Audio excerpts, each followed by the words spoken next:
Good morning and happy Sunday, July 13th.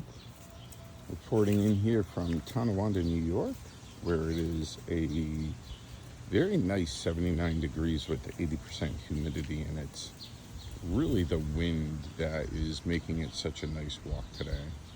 Now, as you'll notice, I'm wearing Birkenstocks because this is not my typical morning 2-mile walk where I'm wearing my Keen hiking sandals.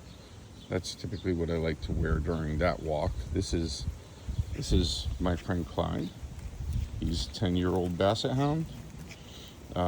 He's lived a pretty long life for a basset hound, and we're going on our walk, which we try and do at least once a day, sometimes twice a day. And this is a very leisurely walk.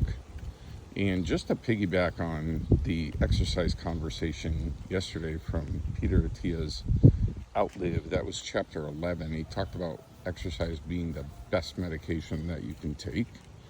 And then chapter 12, he goes on to describe the very first type of exercise that he likes to prescribe his patients, which is going to be zone 2 exercise.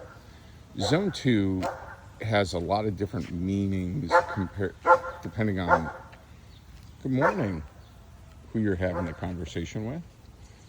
And basically, I think the best way to sum up zone 2 exercise is being able to have a conversation, but not easily. Meaning, you have to catch your breath, you have to breathe correctly, you have to make it so that it's just, you struggle to have that conversation, but you can have the conversation. And that zone's going to be different for everybody.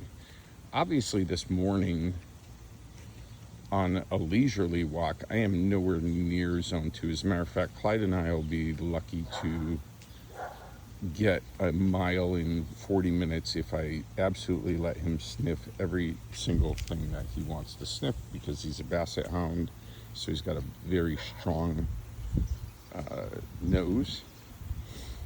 However, I would argue that instead of zone 2, yes, exercise is really important, but most people can't go from being sedentary to exercising in zone 2. So I'm going to add that movement period is good for you, and it will get you on the track to exercise, which can lead to zone 2 exercise. So movement, and just it could be a slow leisurely walk with a dog. Hopefully you're doing that, and hopefully it's not around the block for 10 minutes. I would recommend walking for 30 minutes at least. Timing some of those leisurely walks after meals to help glucose control would be another thing that I would strongly recommend to somebody starting out on this journey. Sorry, going to spin around because the leash got a little tangled up.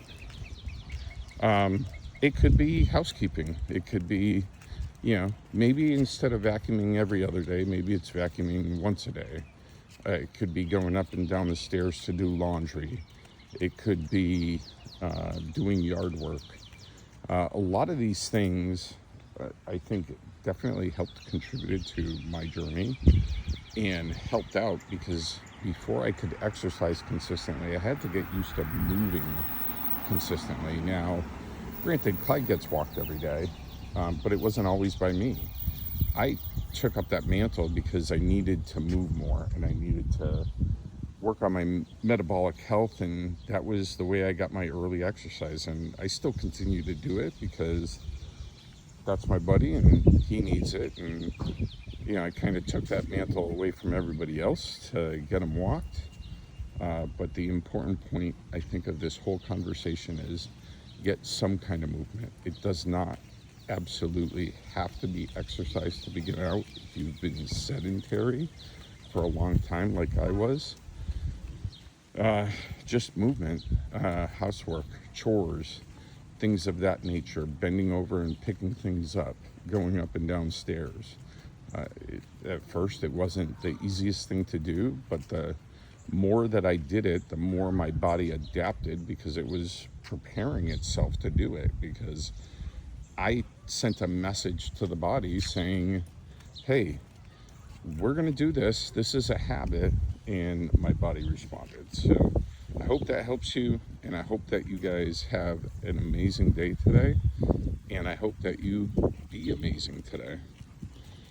Talk to you tomorrow.